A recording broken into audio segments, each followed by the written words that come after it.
The Hill Witch. Chapter 2. The Stone Family. Sam Stone Jr. stretched out in the driveway of his home on Annie Potts Road, preparing for his daily 5-mile run around Lancaster. His legs were spread out straight to his sides in a straddle split. He felt the cool tar against his red jogging shorts. He rested his forehead on one knee and then the other, his long dark hair tickling his kneecaps. He closed his bright blue eyes. They were his mother's eyes, her hair, traits he shared with his brother and sister. He stretched low, proud of his flexibility. He was the only 16-year-old in town who could do any split. It was a lot of hard work, but he had the determination to succeed. Sam was the first sophomore in the town's history to make the varsity track team at Lancaster High School. He once feared running cross country would be the death of him. He was still breathing the last time he checked. Sam rose and walked to the end of the street. He breathed deep the damp morning air, steeled himself, and began to run. His red New Balance running sneakers tapped an even rhythm on the blacktop as he met his pace. He turned left at the end of his road and headed down Route 41. In the dim light of the rising sun, fog lingered above the ground. It was chilly against his arms and legs. It lowered his visibility to a foot. He stuck close to the shoulder. Few cars traveled this early, but it was better to be safe than squished. He wasn't ready to die. If he were, it would have been easier to play football or baseball, where a solid hit in the chest could put his lights out for good. Only Sam's family, his doctors, the school nurse, and the administration knew about his heart condition. He intended to keep it that way. He wouldn't let anyone treat him like he were coronarily challenged or whatever. Hypertrophic cardiomyopathy was an inherited cardiovascular disease that resulted in a thickening of the muscle wall in the left ventricle. Sam's heart couldn't pump enough blood to the rest of his body. He experienced shortness of breath and dizziness as a youth, but his condition went undiscovered until a spectacular fainting spell playing Little League when he was 12. Sam stole home and fell unconscious on top of home plate. He got the score and the diagnosis on the same day. The condition ended Sam's contact sports career. HCM was called the silent killer for a reason. High-intensity workouts or a substantial impact on his chest could cause ventricular fibrillation. Lights out for Sam Stone Jr. Sam wasn't allowed to play any sports at all following his diagnosis. His mother was adamant. He wouldn't be running right now either if she hadn't passed away. Sam often thought about her when he ran. "Don't push yourself, Sammy," she whispered, her spectral voice concerned. "Don't overdo it. Mommy's afraid for you." "I'm afraid too," Sam said, speaking out loud. He jogged a little faster. "Afraid I'm going nuts. You need to go away." Jeanette Stone, terrified Sam was going to die, kept him out of public school to protect him from the roughhousing boys do. She educated him at home. She was a fair teacher. Sam stayed ahead of the other kids his age. He was a diligent student and loved her for the attention.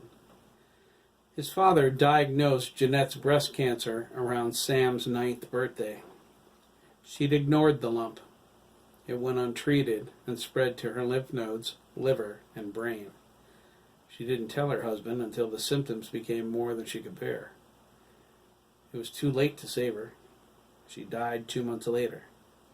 Sam was crushed. His rage at his father's failure to save her, he's a doctor, resulted in grief counseling for him, his younger brother, and his sister. Stephanie and Stephen couldn't understand why Sam was so angry with their dad. God took Mommy away. Dad said so. He was the only one to be mad at, not their father. Sam didn't care. God had nothing to do with it. So what if Mom never told anyone? Sam thought. Dad's a doctor. He should have known what was happening, and he should have cured her. Stephanie and Stephen came to terms with their mother's death. The grief counselor suggested Sam continue one-on-one therapy sessions. He suffered fits of temper, often aimed at his father. His adjustment to public school wasn't going well either. His tantrums and outbursts of foul language caused severe disruptions in class. The middle school eventually assigned him a temporary home tutor. One of his counseling sessions with Dr. Anderson, the psychologist the grief counselor recommended. During one of his counseling sessions with Dr. Anderson, the psychologist the grief counselor recommended, the doctor suggested Sam participate in sports to burn off some of his frustration and anxiety. Sam laughed, but then he got angry. He had no idea people earned college degrees in stupidity. I can't do sports with my bad heart, he cried, his face turning red. Dr. Stone said, That's not true, Sam. There are... Liar! Sam spat, his face contorting as tears fell. I wanted to play baseball, remember? Dr. Stone reached out, but Sam pulled away. Dr. Anderson suggested he give his father a chance to finish his sentence. Sam quietly sobbed. After a minute, and with some coaxing, he nodded. Let him say whatever he wants, Sam thought. I'll hate him anyway. I'll always hate him. His father calmly explained, No, you can't play baseball or football or hockey. But there are plenty of other sports you can do. Like what? Sam asked. Dr. Stone replied, Swimming? Sam said the chlorine bothered his sinuses. Golf? We could play together. Sam looked at his father in disbelief. Is he serious? What kind of geek does he think I am? I'd rather be dead than wear those stupid shoes. He shook his head. Basketball? Dr. Anderson suggested. Sam rolled his eyes. Too short. Dr. Stone agreed. He crossed his arms and added that one solid elbow in the chest, and everyone at the game would get a live demonstration of cardiopulmonary resuscitation and a defibrillator. Dr. Anderson nodded. Horseback riding? Dr. Stone asked. Hurts my ass. Buttocks, Dr. Anderson corrected. Sam frowned and thought, I'll say ass anytime I feel like, you gray-haired quackosaurus. Tennis? Dad, are you trying to make me gay? Dr. Anderson said the magic words when it seemed their destiny was to get nowhere. How about running? Sam's eyes lit up. Dr. Stone wasn't sure, but his excitement grew. He agreed to discuss the matter with Sam's cardiologist. The runner's high Sam enjoyed started to take effect. He checked his Omron Heart Guide fitness watch for his heart rate and blood pressure and picked up his pace. He passed Satchel Hill and then Owen Road on his left.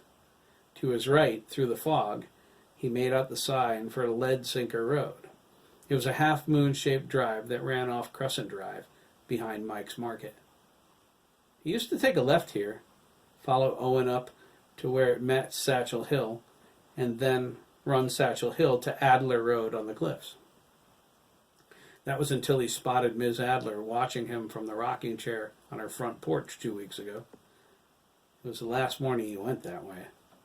Ms. Adler was his freaky freshman science teacher from last year. Her house overlooked Lancaster, perched near the edge of a sharp cliff. Residents could see it from any point in town. Sam was afraid of her, but it caused him no shame. Everyone was, for a good reason. Ms. Adler was a witch. Dr. Greenblatt, Sam's cardiologist, initially said no to running as an activity. Sam threw a fit and nearly destroyed her office. She agreed to give him a chance after he broke an heirloom vase her grandmother gave her. She told Dr. Stone to purchase Sam the Armrod Heart Guide watch and make sure he knew how to operate it. She said Sam needed to keep his heart rate below 150. She made him promise to stop if it went higher, if he felt lightheaded, or experienced any pain. Dr. Stone agreed and said he would monitor him. They purchased the watch and clocked a 1-mile route in the car that afternoon. It went from home to Satchel Hill and then Adler Road, all uphill. Sam ran it the next morning without incident and walked home. His father tried to give him a ride, but Sam refused. He didn't like getting up so early in the morning, but it was necessary. Dr. Samuel G. Stone, internal medicine, was the town doctor. His office hours began at 8:30. Sam didn't notice the early morning hour after the first couple of days. His route went all the way up Satchel Hill and down Adler Road to Wicked Avenue by the time he turned 14. He proceeded to Route 41 and then back to Annie Potts Road. Dr. Stone gave up following his son with Dr. Greenblatt's approval and Dr. Anderson's support. Sam eventually came around. The solitude of running did wonders for his attitude.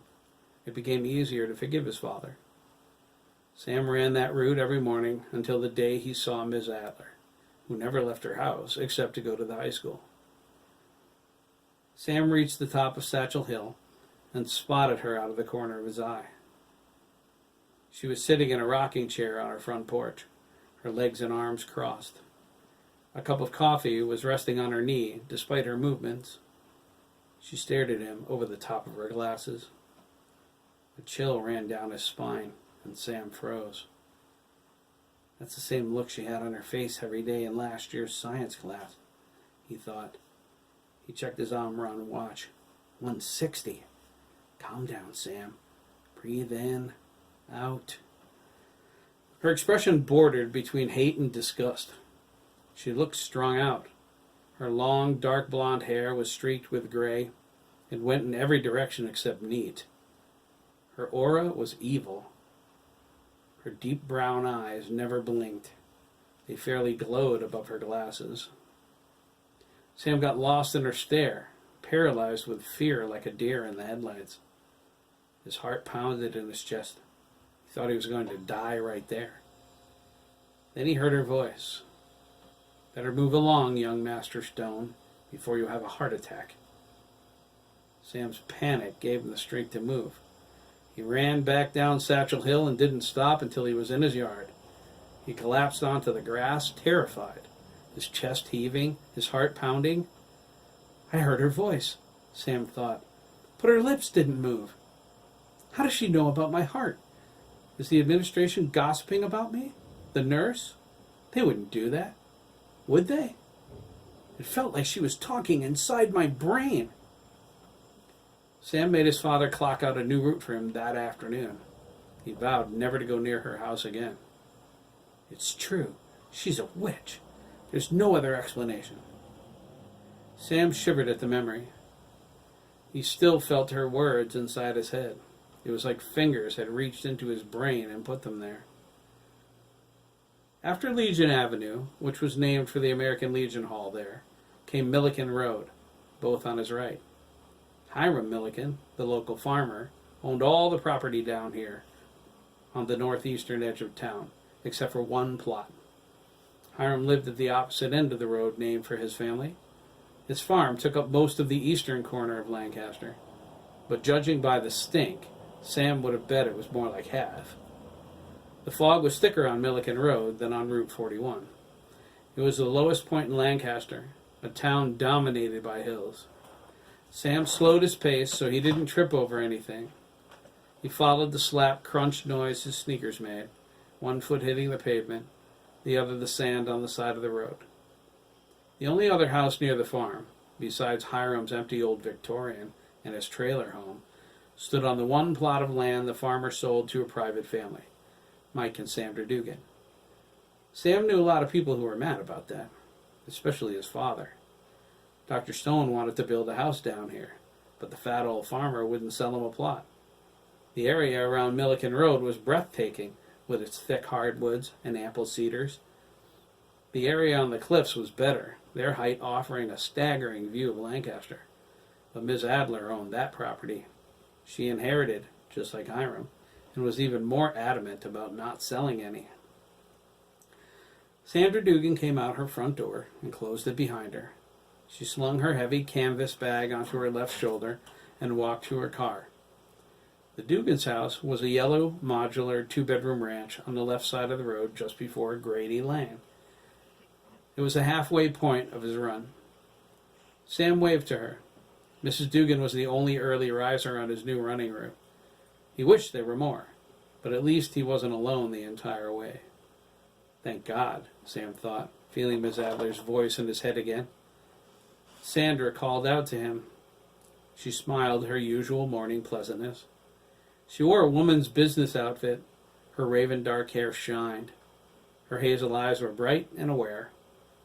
"I can barely see you, Sam," she cried, half laughing. "Yeah," Sam puffed, jogging past. "The fog's mighty thick this morning, Mrs. Dougan." "Well, it's the last day of school, right?" she asked, unlocking her black Honda Accord. "I'll bet you have one heck of a summer planned." "You bet," Sam replied. He was glad the school year was over. "I'm going to stay home and do absolutely nothing." Sandra told him to be careful. She warned him that next time it was this foggy, he'd better have a flashlight. She suggested a reflective vest, too. Sam promised her he would have both as he disappeared. He was glad the Dougans lived down here, regardless of what his father and others thought about Hiram's selfishness. Running was lonely sometimes. Seeing Mrs. Dougan charged him up for the rest of his route. Sam would go a little past Grady to Hiram's farm, turn around, and come back. The extra distance made his run 5 miles. Sam gagged at the scent of manure as it strengthened. He was sure it was the sweet reek of money. Hiram's rich, Sam thought. He has to be. He lives alone, owns tons of land, and has all kinds of dairy cows. I wouldn't be surprised if the old man were a millionaire. He breathed through his mouth. The stench of cow crap, although profitable, was rank. He has a generous nature, too, from what I've seen. So, he doesn't want houses built around his farm. Is that so bad? It doesn't make him the slime ball Dad says he is. He can't be that bad of a guy. He gave up the land for the schools, didn't he? Hiram sold Lancaster some land at a substantial discount for the construction of the middle school and high school, when Lancaster outgrew being a one-school town. Annie Potts Elementary, near Sam's house, used to be kindergarten through 8th grade. The older kids were bused to E.O. Smith High School and Stores before the new schools were built. Lancaster Middle School was built near the American Legion Hall off Legion Avenue on School Street. Lancaster High School was built on the other side of town, on Lancaster Hill Road off Wickett Avenue. It was a lot more convenient having a high school in town, and the new middle school solved the overcrowding issue at Annie Potts. But again, some people grumbled about it. Sam, his father, and most of Lancaster attended the town meeting where they voted on Hiram's land proposal for the schools. It became a shouting match. Sam didn't understand what all the fuss was about. His father couldn't explain it either. Jack Dougan, Peter Rollins, Hugh Krieger, Donald Berry, and George Skinner were vehemently opposed to building the middle school by the farm. In their opinion, the land off Lancaster Hill Road was more appropriate. Hiram insisted they build the high school there. Lancaster's first selectman, Ronald Morris, pressed the men to explain their reasoning. He was a short, bald man with thick glasses and an intense glare. He wasn't at all intimidating, so Sam didn't understand why the opposing men were struck dumb. They were unable to explain why the town should go against Hiram's wishes. Sam thought that was odd after the heated words exchanged. The tension between Jack and Hiram in particular was tangible. They clearly hated each other. Hiram had several reasons for not wanting the high school near the farm. The first was the isolation, the potential for partying and other adolescent activity on the property. The land surrounding Lancaster Hill Road was densely populated and more easily supervised. It also placed the high school at the other end of town, where football games and other school functions wouldn't disturb his peace. Hiram won the vote. The objectors couldn't offer any reasons to refuse him, and the town was getting the land cheap. There wasn't much choice.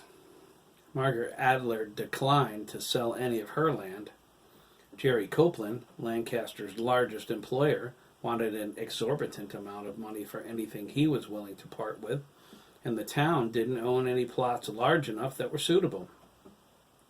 Sam's father commented it was the strangest town meeting ever.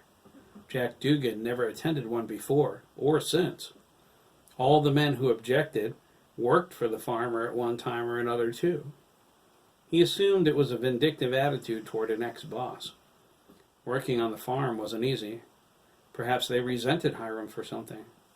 He had a reputation of being a tough boss. Henry Schwartz, an upperclassman with the same lunch period as Sam, recently quit working for Hiram. Sam asked him why he left, but Hiram refused to talk about it.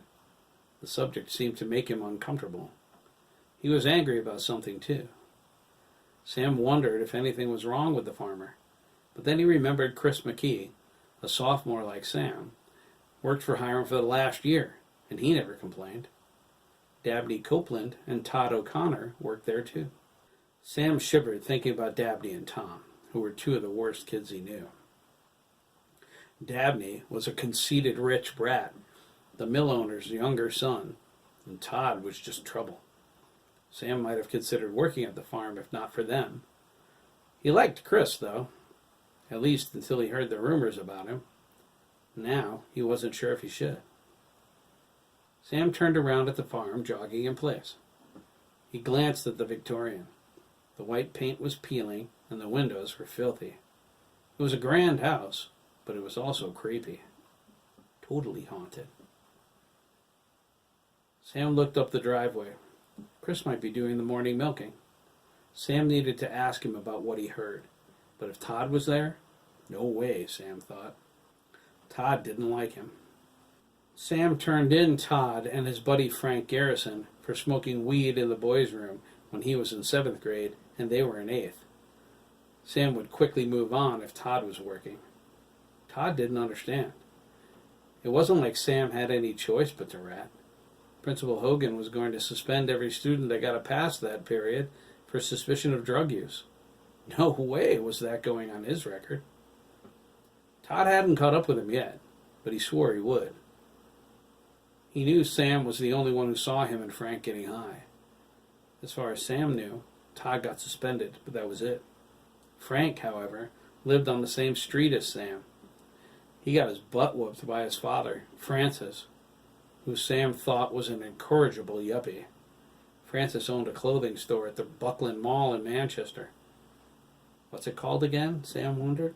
Clothes for queers? Sam felt bad about Frank's beating, but no more. There wasn't anything Frank could do about it. Sam wasn't afraid of him like he was Todd. Frank was a skinny kid with a tremendous amount of body hair and as intimidating as Bugs Bunny in a dress. Sam could whoop him, but he avoided Todd. Todd was a good-sized kid who liked to fight. Sam would be the one whooped if Todd got a hold of him. Sam heard Todd griping at the cows, and he took off running. Nope, no Chris McKee, Sam thought. It must be his day off, or he's working the night shift. Oh well, I'll see him in school. Sam wanted to ask Chris to ask out one of the girls in their class. He thought it was a good idea after a rumor he heard in Mike's Market the other day. He hoped it wasn't true. It would suck if Chris is gay, Sam thought. I won't associate with homos. No way, Sam puffed, turning left on Grady Lane. Sam stopped and crooked his head toward the farm. He strained his eyes to see through the fog. He swore he heard someone running across the cow pasture to his left. He was sure that's what it was when he heard it again. His heart nearly stopped dead at his chest. The sound was headed right toward him. He steeled himself, controlling his breathing. If it were Todd, he would take off toward the trails and go home that way. Sam could outrun him. Todd smoked cigarettes while Sam was bursting with health weak heart and all. There was no way Todd could keep up. He tried to zero in on the sound, but abruptly it stopped. Sam waited, sweating, but after a minute spent scared out of his wits, he thought, false alarm. I must be hallucinating. I'm so worried about Todd, I'm hearing things. He jogged in place to keep from cooling down. Whatever it is, I need to get moving. I'll be late for school if I mess around much longer. Sam heard the sound again, and then a rush of anxiety shot through his body. It lasted a few moments and stopped, but it was closer this time. Sam's pulse quickened. He moved away from the pasture to the soft grass on the shoulder of the road. His sneakers were making too much noise on the tar. If Todd wanted to jump him, there was no sense in announcing his presence. He tried to see through the fog, but it was too thick. Every second was agonizing. A voice in the back of his mind whispered, "You're not alone. You're in danger. Run, Sam. Run away." It sounded like his dead mother. Is Todd waiting for me to make the first move? Sam wondered. Did he lose me in the fog? It could be a cow. He shook his head. No, it was the sound of 2 feet, not 4. He danced on the grass like the blades were rice paper. Don't give yourself away. A bead of sweat ran down the side of his nose. If it's Todd, he'll kick your handicapped ass. It took another full minute for Sam to believe his paranoia got the best of him. Relieved, he laughed out loud and continued on his way home. He was feeling wholly foolish as someone raced up behind him, grabbed him around the waist, hoisted him up, and slammed him sideways on the road. Sam's head hit the pavement with a loud crack. Pain shot through his skull as the entire world went black.